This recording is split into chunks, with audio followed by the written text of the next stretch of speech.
Xo'p, barchaga assalomu alaykum. Xo'p, video darsimiz yoz bo'linyapti. Bugun demak birinchi mavzumuz biologiyadan umumiy mavzu bo'ladi. Ya'ni biologiyaning boshlang'ich tushunchalari haqida mavzu bo'ladi.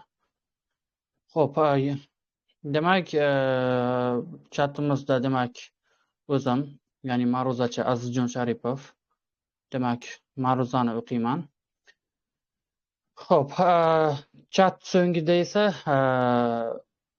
hamma demak qanaqa savol bo'lsa berishi mumkin, lekin chat vaqtida faqat men gapiraman. Faqat o'zim ma'ruza o'qiyman. Xo'p, demak boshladik. Biologiya umumiy, ma'ruzachi Azizjon Sharipov. Xo'p, ketdik. Telegram kanalimiz Kimyo biologiya auditoriyasi Telegram kanali. Xo'p, boshladik. Tiriklik tushunchasi, biologiyada tiriklik tushunchasi bor. Biz biologiyani tiriklik bilan o'rganamiz, ya'ni tiriklik tushunchasi bilan o'rganamiz. Tiriklik o'z navbatida ikkiga bo'linyapti. Hayotning hujayrasiz va hujayraviy shakllariga bo'linyapti. Hujayrasiz shakllariga albatta faqat bitta viruslar kiradi. Hujayraviy ikkiga bo'linyapti. Prokaryot va eukariotlarga bo'linyapti. Qarang. Prokaryot va eukariotlarga bo'linadi. Hujayraviy. Xo'p, bular prokaryot va eukariot mavzularini demak 5-sinf mavzularida, 5-sinf biologiya kitoblarida ham biz o'qigan bo'lsangiz kerak sizlar ham. Xo'p, prokaryotlar o'z navbatida ikkiga bo'linyapti. Bakteriyalar va ko'k yashil suvetlarga bo'linyapti. Prokaryotlar ikkiga bo'linyapti. Bakteriya va ko'k yashil suvetlar. Ko'k yashil suvetlarning ikkinchi nomi demak siyanobakteriyalar. Eukariotlar o'z navbatida 3ga bo'linyapti. Demak, o'simlik, zamburug' hayvonlar. Bularning demak barchasini hozir bitta-bitta tanishib chiqamiz. Xo'p, birinchi bo'lib viruslardan boshlaymiz. Viruslar hayotning hujayrasiz shakli bo'lib hisoblanadi. 1892-yilda rus olimi Ivanovskiy tamaki o'simligida uchraydigan tamaki mozaykasi deb ataluvchi kasallik qo'zg'atuvchisining o'ziga xos xususiyatini aniqlagan. Demak, olimning fikri quyidagicha. Kasallik qo'zg'atuvchi viruslar bakteriyali filtrdan o'ta olish xususiyatiga ega. Belgilab qo'ysak, shuni.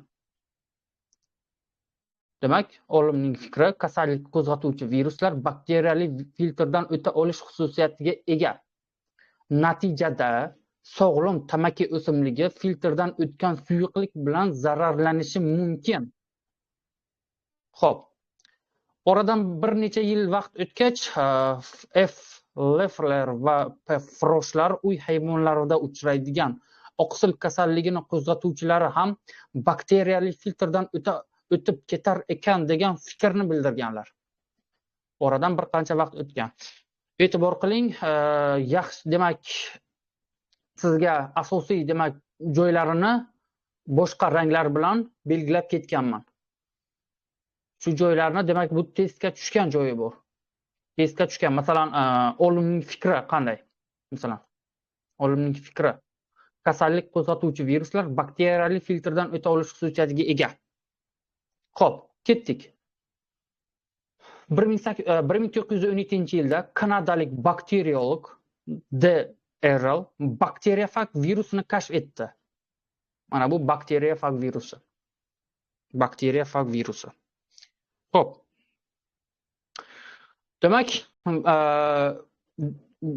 viruslar demak hayotning hujayrasiz shakli bo'lib, ularda yoki DNK bo'ladi, yoki RNK bo'ladi. Ikkovidan bittasi bo'ladi. DNK va RNK uchramaydi ularda. Ya'ni ikkovi bittada uchramaydi. E'tibor qilgan bo'lsangiz, 9-sinf darsligida nimada? O'zining bakteriyafagning o'ziga demak ta'rif berilgan joyda bakteriyafagni DNKli RNK qavsning ichiga DNK deb yozib qo'ygan.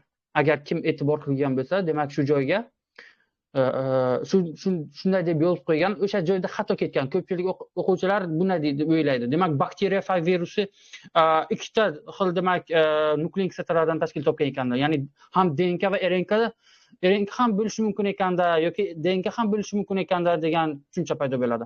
Yo'q. Demak, bakteriya virusi faqat DNK bo'ladi. RNK umuman uchramaydi. O'sha joyda demak xato ketgan. DNK tutuvchi viruslar. Bakteriya virusi va adenoviruslar. RNK tutuvchilar ensefalit, qizamiq, qizilcha, quturish va gripplar. Demak, bular RNK tutuvchi viruslar. Xo'p, prokariot. Endi prokariotlarga o'tamiz. Prokariotlar pro gacha, karion yadro, ya'ni yadrogacha degan ma'noni anglatadi. Xo'p, tibbiyotda, demak, tibbiyot sohasida o'qiyotgan abituriyent, ya'ni tibbiyot yo'nalishiga topshirmoqchi bo'lgan abituriyent, demak, e'tibor qilish kerak bo'lgan joyi. Masalan, qarang. Barcha shunaqa, masalan, o'ziga masalan o'zbek tilida bo'lmaydigan so'zlar ko'p uchraydi biologiya darsligida. O'zbek tilida bo'lmagan so'zlar ko'p uchraydi. Masalan, prokariot, eukariot, amitoz, tushunyapsizmi?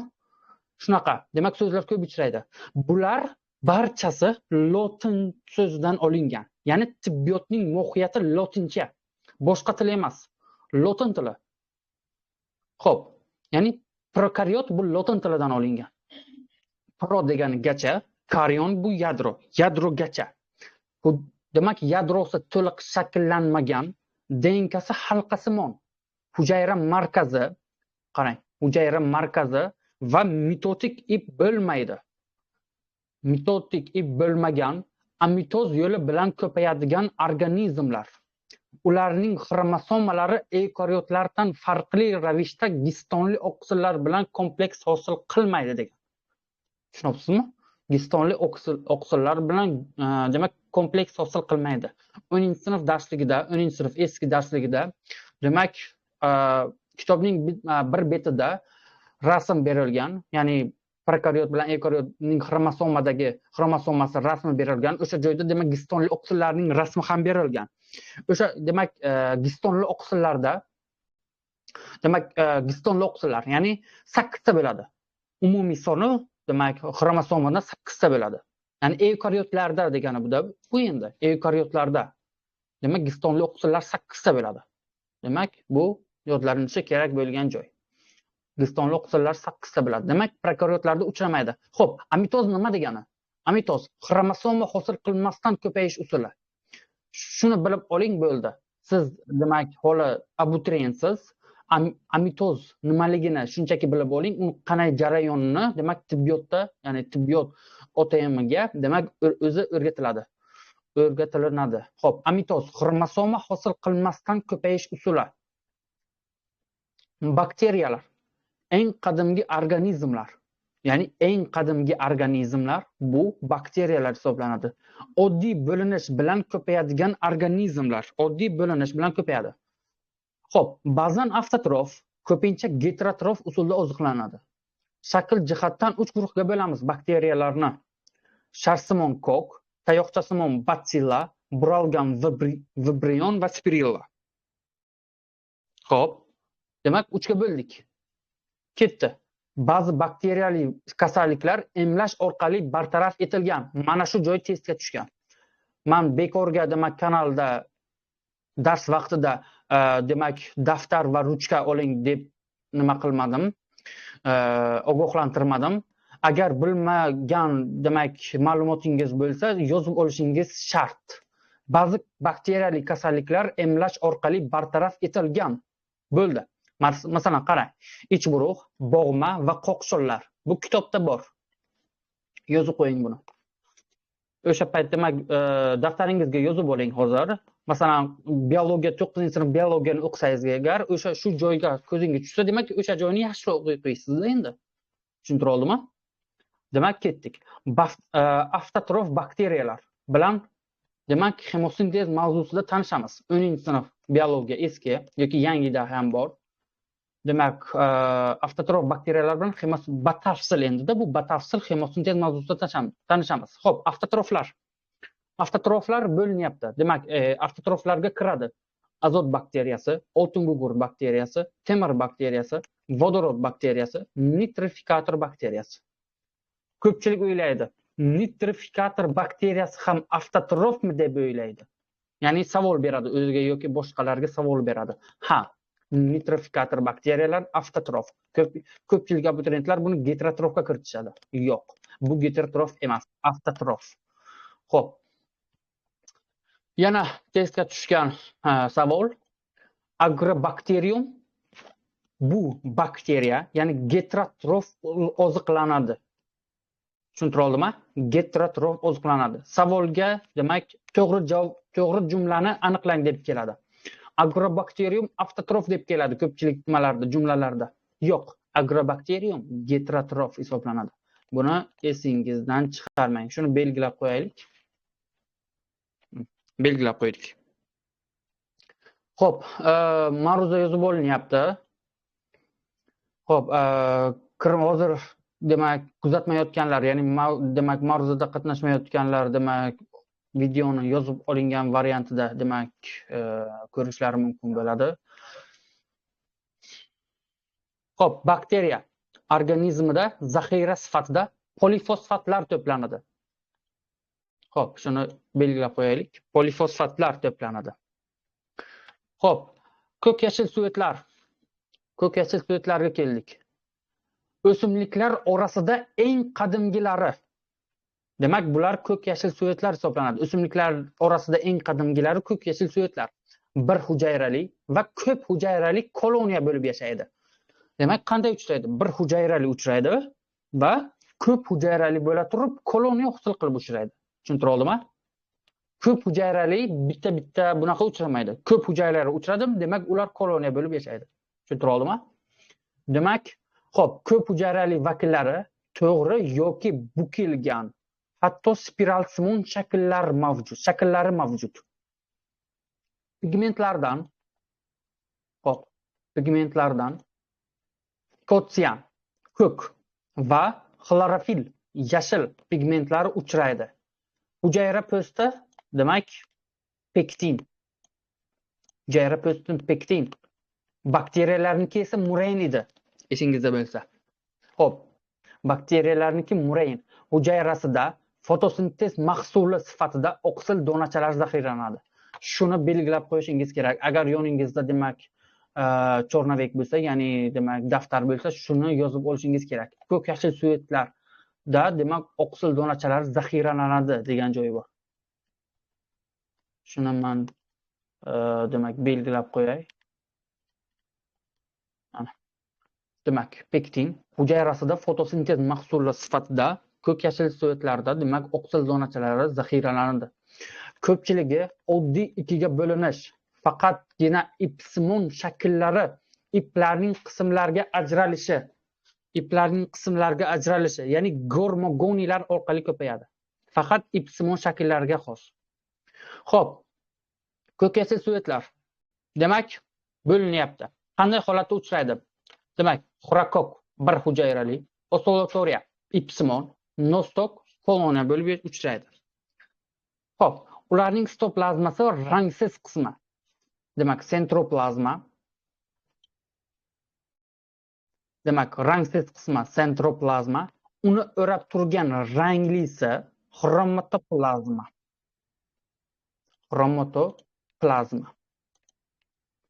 Nostok koloniyasi yong'oq yoki o'lxori donasida keladi. Koloniyasi ko'pincha tog'li hududlarda, buloq soy adirlarida tarqalgan. Yaponiya va Xitoyda nostokning ba'zi turlari ishlatiladi. Xo'p, mana shu bu yerda e'tibor qiladigan joyi, ya'ni testda tushgan joyi, hammasi e'tibor qilish kerak. Ya'ni bu yerda testda tushadigan joyi mana bu yer. Xo'p, qarang. Yong'oq yoki o'lxori donasidek degan joyi. Ko'rdingizmi? Demak, yong'oq yoki o'lxori donasidek. Demak, bu rasm holatdagilari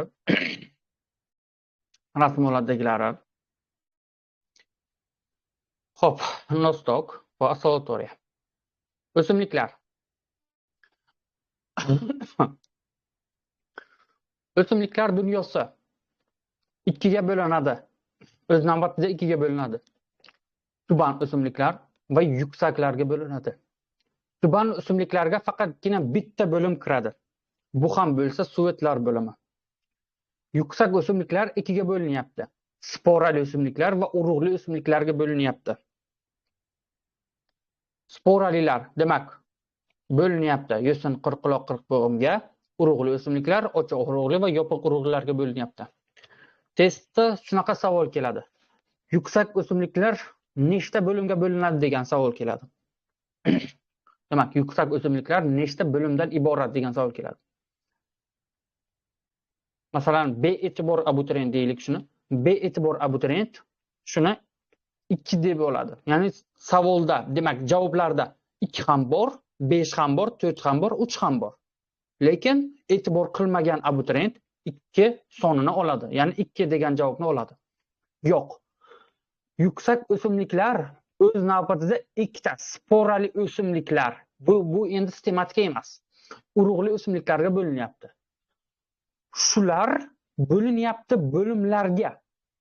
Bo'linyapti. 5 ta bo'limga bo'linyapti. Yo'sinlar bo'limi, qirqbog'im, qirqquloq, ochiq urug'li va yopiq urug'li o'simliklarga bo'linyapti. Tushuntira oldimmi? Demak, 5 ta bo'limga bo'linyapti. Yuksak o'simliklar 5 ta bo'limga bo'linadi. O'simliklarda 2 xil organlar tafovut qilinadi. Vegetativ va generativ organlar. Vegetativ demak ildiz, poya, barg, generativ gul, meva, urug'lar. O'simliklarda 6 ta to'qima xos. 6 xil, demak bu yerda 6 ta deb ketgan, demak 6 xil bo'lish kerak bu yerda. Shulardan demak eng dastlabki paydo bo'lgan to'qima bu qoplovchi to'qima. Eng birinchi paydo bo'lgan to'qima bu qoplovchi to'qima. Xo'pmi? Testda kelsa, demak yana adashtirib boshqa demak to'qimani olib ketmang. Birinchi paydo bo'lgan to'qima bu qoplovchi to'qima. Xo'p, nima uchun savol tug'iladi? Nima uchun o'simliklarda ma'lumot buncha kam? Chunki o'simliklar va hayvonlar demak sistematikasida biz zoologiya kitobi bor. Bizda zoologiya kitobi bor yoki botanika kitoblari bor. Botanika va zoologiya kitoblarida demak bularni alohida tanishamiz. Ya'ni bitta kitobi bu alohida o'simliklarni, ya'ni o'simliklarni yoki demak hayvonlarni alohida bir ma'ruza qilish kerak. Shuning uchun demak o'zimdan, ya'ni demak asosiy deb, ya'ni muhim deb bilganlarimni demak yozdim. Demak, zamburug'lar. Xo'p, iltimos savol, agar kimda savol bo'lsa, demak oxirgi post kommentariyasida yozsin. Oxirgi post kommentariyasida yozsin. Ma'ruza vaqtida hech kimga so'z berilmaslik kerak. Ya'ni ma'ruzada o'qituvchi gapiradi. Talaba gapirmaydi. Ma'ruzada talaba gapirmaydi. Masalan, talabalarda 2 xil darslar bor. Ya'ni ma'ruza darslari bor, amaliyot darslari bor. Amaliyot darslarida talabalar o'qituvchiga gapiradi. Ya'ni demak, talabalar o'qituvchiga dars o'tadi degani. Ma'ruza darslariga o'qituvchi demak talabalarga dars o'tadi. Xo'p, ketdik. Zamburug'lar. Yer yuzida zamburug'larning umumiy 100 mingga yaqin turi uchraydi. Tanasi mitseli deb ataladi. Zamburug'lar mitselisi tuzilishi va ko'payish usuliga qarab zamburug'lar tuban va yuksaklarga bo'linadi. Tuban va yuksaklarga bo'linadi. Tuban zamburug'lar demak mitselisida to'siqlar umuman bo'lmaydi. Demak, tuban zamburug'lar mitselisida to'siqlar umuman bo'lmaydi. Bu o'q-po'panak. Yuksak zamburug'lar mitselisida to'siqlar mavjud. Bu penitsil kiradi. Penitsil, shuni qora qilib belgilab olaylik. Qora qilib belgilab oldik. Xo'p. Ko'p hujayrali bir yadroli bu penitsil.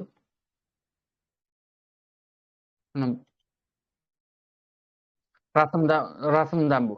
Bu rasmdan. Chunki rasmda ham test detem rasmdan ham savollar oladi. Shu joyi demak testga tushgan. Demak, ko'p hujayrali bir yadroli zamburug' bo'lsa bu penitsil bo'ladi. Bir hujayrali ko'p yadroli bo'lsa bu oq po'panak bo'ladi. Xo'p, achitqi zamburug'i haqiqiy mitseli uchramaydi. Tanasi alohida hujayralardan iborat. Tanasi bir yadroli oval shaklda.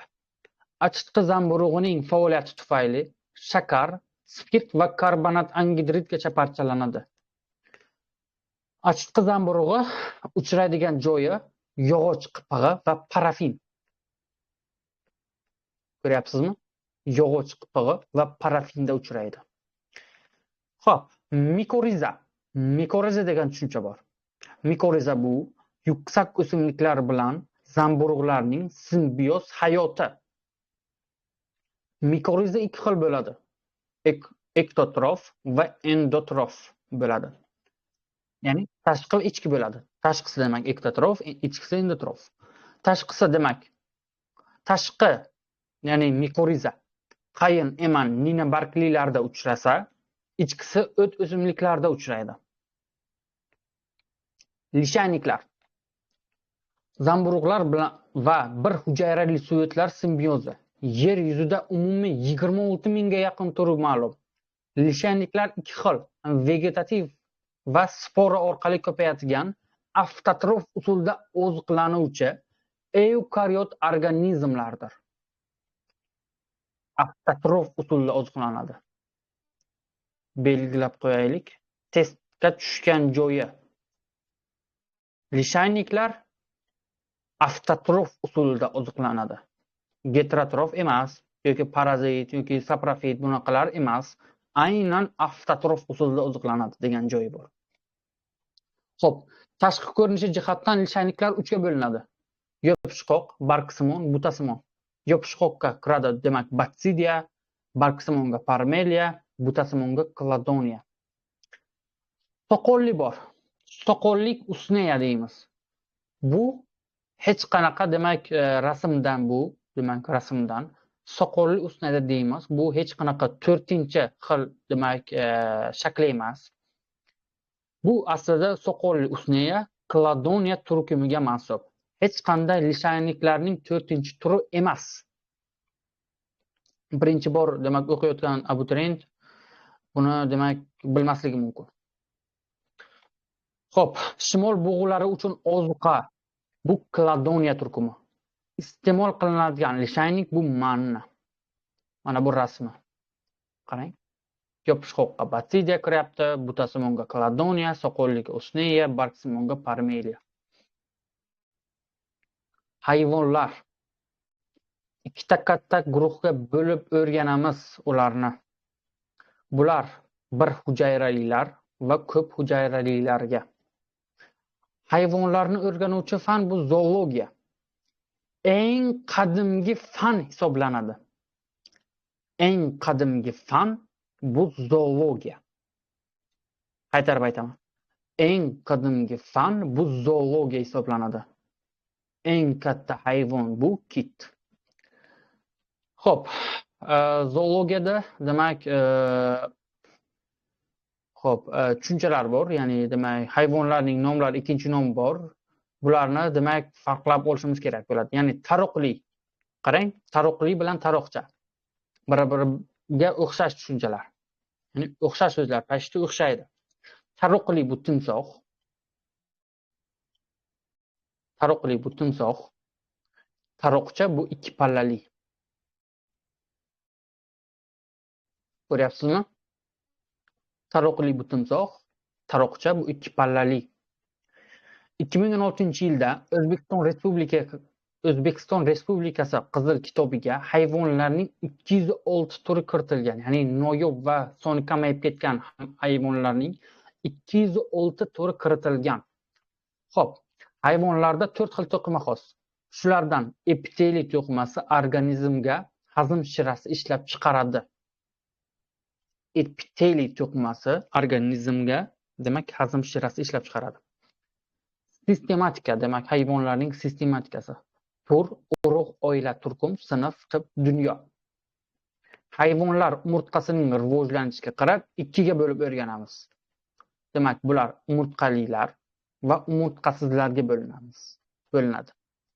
Umurtqalilarga faqatgina bitta tip, xordalilar tipiga kiradi. Xordalilar tipi ikkita kenja tipga demak ikkita kenja tipga bo'linamiz. Birinchisi demak bo'sh skeletsizlar. Bu demak lansetnik kiradi. Bu lansetnik mas'ul.